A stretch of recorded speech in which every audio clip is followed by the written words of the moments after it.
What's up, everybody? Happy Halloween 2019. Justin here with my. Hopefully, you can hear me through the mask. With my Crown Jewel 2019 review. Hope everybody's having a happy Halloween. This is all I got. This is my costume to you all.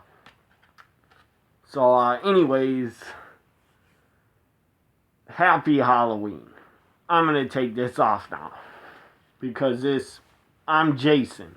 That's my costume. So here we go. Let me start the review and get off this mask. Jason Friday the 13th mask. Oh, what do you know? I have another mask on. I'm the man of 1,000 masks. Anyways, I'm going to take this off in a minute. But here's another mask. Again, hope you all are. This mask is I got this a long time ago, so it's pretty tight and it keeps rising up. It even got ripped. But anyways, it's the only wrestling mask I got. So I hope you all are having a happy Halloween. Hopefully you have a happy Halloween, whatever you may do. Maybe you're going to Halloween parties. Maybe you're going to go to a haunted house. Enjoy whatever you do. I love Halloween. So let me get this off. And good God, my face and head is hot. So let me start the review now. This is, by the way, a WC. It's so old. I got it such a long time ago when I was a kid. I think I got it in 1994. It even has a WCW symbol.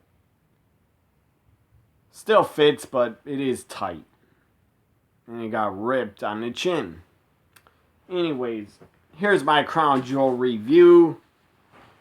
For Crown Jewel 2019 up first, I didn't see the beginning. I didn't watch the beginning of the kickoff. I missed like 35, 40 minutes, so what? The Battle Royal was started when I started watching, and Humberto wins a 20-man over-the-top rope Battle Royal on the Crown Jewel kickoff. Humberto wins. So he gets to face AJ Styles for the U.S. title later on at Crown Jewel. Now let's go to Crown Jewel, the main show, the WWE special, whatever you want to call it, pay-per-view. Up first, we had the WWE title. The WWE Championship was on the line first. I was a little bit surprised it was up first. I thought maybe it'd be Tyson Fury and Braun up first. But I'm glad it was first because it was a letdown. Now, I'm not upset. I don't care that Cain Velasquez tapped and looked weak. Looked really weak. Kind of looked like he was buried. But I don't care. I don't care about the guy in WWE. I just don't. As a WWE pro wrestling fan, I don't care that Cain Velasquez was a elite Hall of Fame MMA fighter. I don't care. I did not think he should defeat Brock and become WWE champion in his first match. No. I know he wrestled in Mexico for AAA. I think he was at Triple Mania, their big show, but again, this was like, I don't know, his second or third or fourth match. The guy, to me, the guy's zero charisma, zero personality. To me, doesn't look like a badass anymore. At least Brock is a fucking beast that could kill and destroy you in the ring.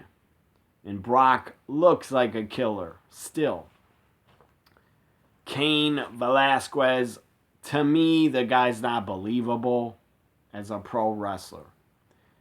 Now let's compare. Let's go back and compare a guy that came out of MMA when he was at the height of his career. The guy was in his prime when he left UFC and came to WWF in '97. Who am I talking about? Ken Shamrock, the world's most dangerous man. Ken Shamrock was legit a fucking badass. A submission specialist. Go back and watch the early UFCs. Ken Shamrock was a fucking man. And the guy was even better in Japan when he was part of Pancrase. And fighting, I think it was called Pancrase. It was like in a wrestling ring. But it was like MMA fighting in a wrestling ring. It was fucking awesome in Japan. Ken Shamrock, the guy was a king of Pancrase fighting, or king of shoot fighting. I still can't believe Ken Shamrock is not in the WWE Hall of Fame. How the fuck is that possible? The guy should be. The guy's Intercontinental Champion, Tag Team Champion, won the King of the Ring. What the fuck? Why is he in there? I really do think Ken Shamrock is being blackballed by WWE and Vince and Triple H. I don't know why. Maybe their feelings are hurt that Ken left. I don't fucking know. But that's a fucking shame. It's a disgrace. Ken Shamrock is not in the WWE Hall of Fame. The guy deserves to be in there. It's also a disgrace.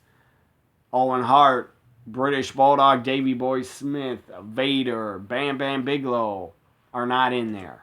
I would also put in Chris Candido. That guy was a really good wrestler, really good worker. And he could talk also. So back to Crown Jewel. Brock Lesnar defending the WWE Championship against Cain Velasquez. It was short. Was it disappointing? I guess. If you're a hardcore MMA fan, you're probably pissed that Cain Velasquez looked like a weak-ass pussy that tapped out really quick. Hardly did anything. Cain did throw a nice kick that knocked down Brock, but so what? I enjoyed the beginning of the match. It was like a MMA wrestling match or MMA fight inside a wrestling ring. But then it ended within like 5 minutes, maybe 5 minutes along. Brock taps out Cain Velasquez with the, god damn it, what's that arm submission? I forget the name of it. I don't follow MMA that much. I don't really watch it much anymore. I watch it sometimes. But, I can't think of the arm submission. Anyways, Brock always has used it in WWE the last few years. Whatever. He used arm submission on Cain Velasquez. It's an MMA hold. Cain tapped out. He tapped out. Then Rey Mysterio got involved. I liked this part. When Rey Mysterio got involved, I liked it. He beats on Brock with a chair. Then Rey got beat up by Brock. He came back in again with a chair and started just wailing, going off on Brock with the chair over and over, hitting him everywhere. That was pretty awesome. I enjoyed that. I think we're getting Rey against Brock at Survivor Series because it's going to be Raw versus SmackDown. I don't know if it'll be for the title. I don't really care. I would not be against Rey winning at all. That'd be a hell of an upset. That'd be pretty shocking. So Brock wins and retains. I wasn't disappointed. I wasn't let down. But I don't know what the hell they're going to do in the future with how they're going to book Cain Velasquez, because the guy looked weak as hell. Maybe the guy's injured knees and he couldn't do anything. I don't know. That's why he tapped out so fast. Maybe he's injured. Maybe he has a knee injury. I don't know. Maybe needs a knee surgery to go away for a while. But if the guy came in injured, why did you even sign him? If he has an injured knee, shouldn't even sign him and put on the match. I don't know. I think Cain was injured, because why did it end so fast? That makes no sense. You kind of built up Cain, built him up, and then the guy loses that quick. The guy must be injured. Up next, at Crown Jewel, we had the 9-team tag team turmoil match. You had the New Day, the Viking Raiders, Heavy Machinery, Lucha House Party, Hawkins and Ryder, the Revival, the OC, Gallows and Anderson, Dolph and Bobby Roode, the B Team, in the WWE Tag Team Turmoil World Cup, best tag team in the world, I guess. Whoever won the cup or the trophies, the best tag team in the world. I predicted the New Day, they lost. The OC wins. Gallows and Anderson are the best tag team in the world. And later they came out with AJ and they had the trophy. So the OC is kind of dripping in gold. Up next we had Mansoor from Saudi Arabia. Mansoor against Cesaro. This was pretty good. I enjoyed it. It was better. I shouldn't say better than I thought, because every time Cesaro has a match on a pay-per-view, the guy makes it good. Mansoor did his part. He looked good. Cesaro looked good. Mansoor wins. And if Cesaro would have won, I don't think he would have made it out alive of Saudi Arabia. The guy would have probably been attacked with a bone saw if he would have won. So Mansoor, hometown hero, wins. It was a good match. Out of all these matches at Crown Jewel, I'd say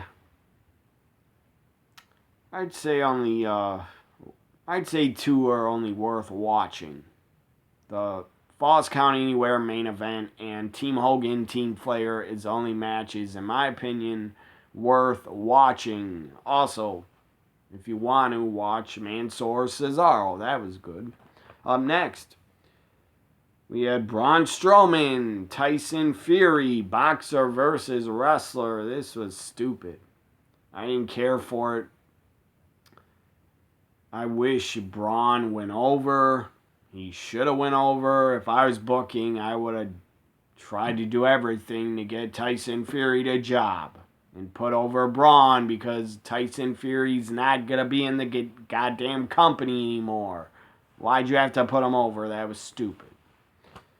The guy got paid a ton of money from Saudi Arabia's government. I'm talking about Tyson Fury.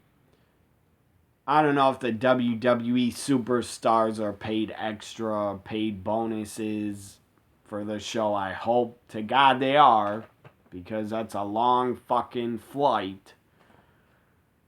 And then a lot of them got to come back and get on a flight and do SmackDown in like 28 hours away. Or whatever it is.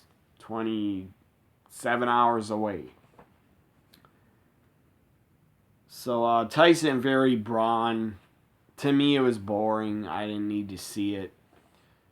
I wanted Braun to win, but I knew he wasn't going to. Tyson Fury wins with a knockout punch. Braun falls off the apron to the floor. He looks like he's knocked out. Selling that he's knocked out. He's asleep. He was put to sleep. And yeah, Braun got up.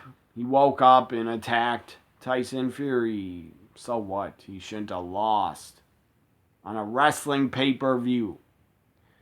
I know they did it with Floyd Mayweather and Big Show, but on a wrestling pay-per-view, a wrestler should not job to a fucking boxer.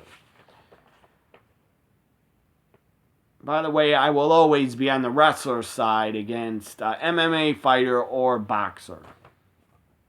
So Tyson Fury wins, they say, by TKO. No, it wasn't. It was by a count out. These are wrestling rules, not boxing. So then after, I believe, Braun picked up Tyson Fury, power slammed him. I wish you would have power slammed him through a flaming table. Then I would have actually cared and popped. So up next, we had the United States Championship, AJ Styles defending against Humberto Carrillo, or I think that's his last name. AJ against Humberto for the U.S. title. It was a good match. AJ Styles wins and retains. That was very predictable, and I expected it. I also expected no title changes at Crown Jewel. I did not expect they would do any title changes at all. But they actually did. I'll get to that.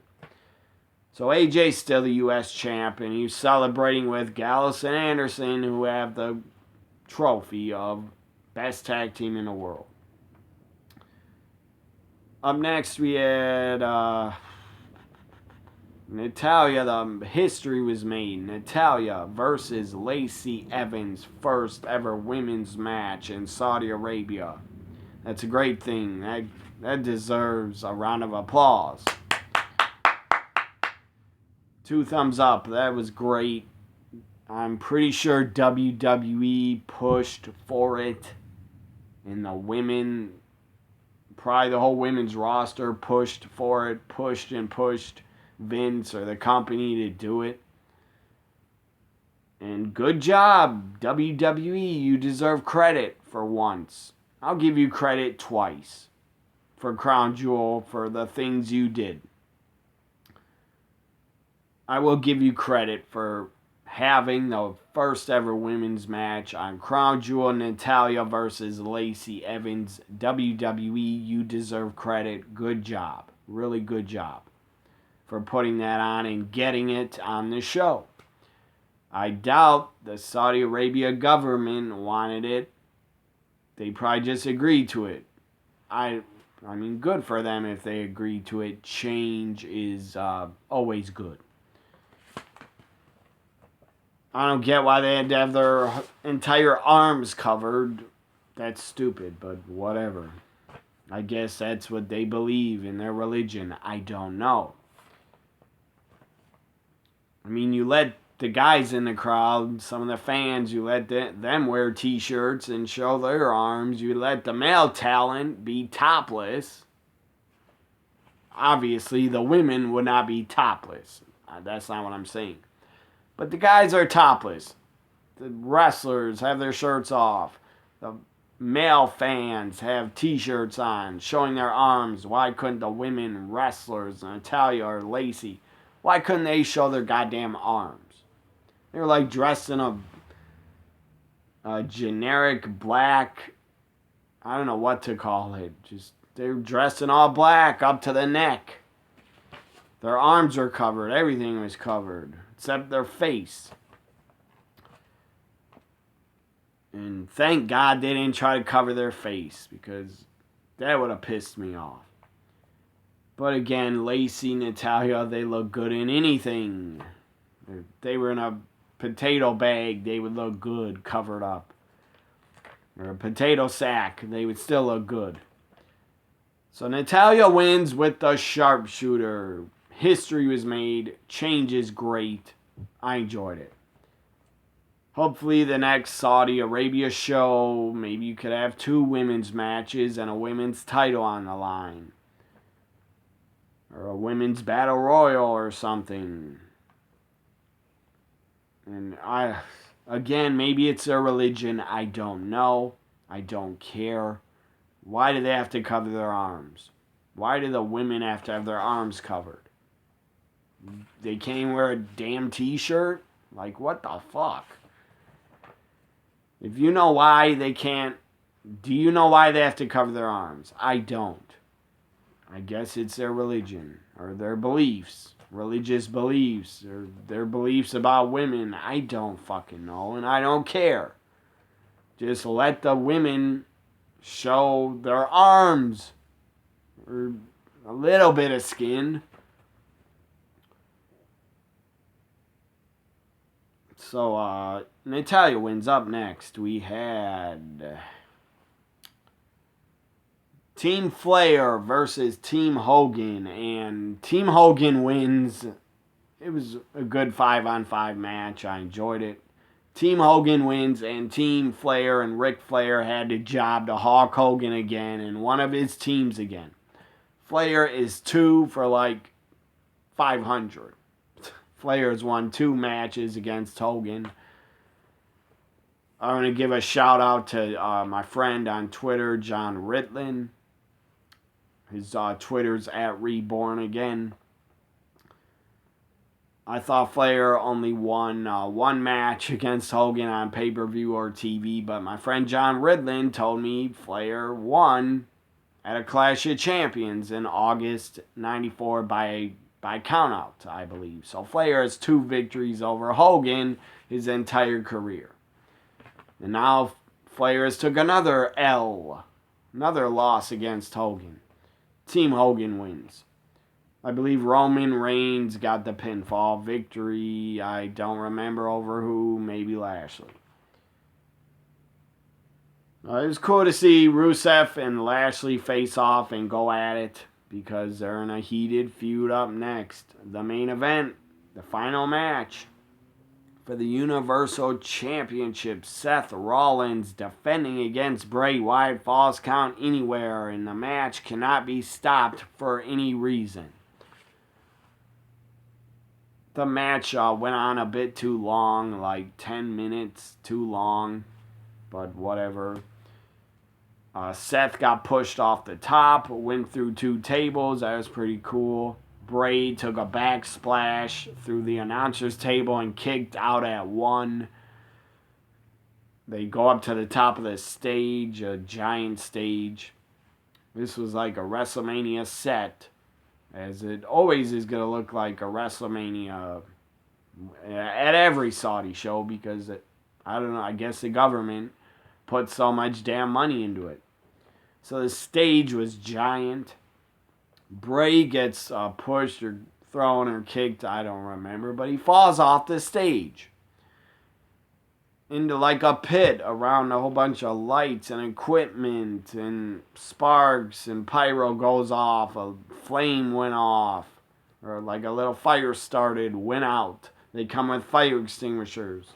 Seth goes down there, checks on where's Bray. He's gone, he's missing. The Fiend is missing after the explosion. Looked like, I thought he's dead, but no, he appears and rises up behind Seth. That was cool. Puts on the mandible claw. Sister Abigail on the floor, on the concrete. For the 1, 2, 3, the fucking Fiend did it. I'm still kind of really surprised and shocked. I'm not shocked, but I'm surprised as hell they gave the title to the Fiend on a Saudi Arabia show, because I did not expect any title changes. By the way, the Fiend took like 7 or 8 curb stomps and still kept kicking out. Seth Rollins' Universal title reign is dead and over. Thank God. Thank God. It's over. Because it was lame and boring. And somehow WWE, you sabotaged Seth Rollins as a babyface. You screwed him over, kind of, because of what happened at Hell in a Cell. Fans booed the hell out of Seth. The guy's now not a babyface. Probably not going to be cheered again until he turns heel. The Fiend is a fucking heel. the guy's character, The Fiend, Bray Wyatt's character, The Fiend is so damn cool and different and awesome that he won't be booed ever, in my opinion. He is like his character, The Fiend, again, it's new, it's different. It feels like a new aged Undertaker character, where the guy does not sell much and has like special powers. So The Fiend is the new Universal Champion, The Fiend Bray Wyatt. Very awesome. I didn't expect it. To me, this is indeed a happy Halloween. The Fiend is a Universal Champion. Does this mean he's on Raw? Obviously, he's on Raw now. He's not on SmackDown. Could Bray Wyatt stay on SmackDown as Bray Wyatt in the Firefly Funhouse? Sure, he could, but I don't think he will. Seth, I think, will be moved to SmackDown. I don't know, but The Fiend's on Raw. He's back on Raw. He's a Universal Champion. That is great, great fucking news. Yeah, he's on SmackDown, but who cares? The guy's the Universal Champion. Be happy about that. I'm happy about it. I didn't think it would happen in Saudi Arabia. Crown Jewel final grade. Better than I expected because of the title change. I give Crown Jewel, I give it a B minus. B minus. Bye for now, everybody. Please, I would appreciate it. Like, comment, share, and subscribe.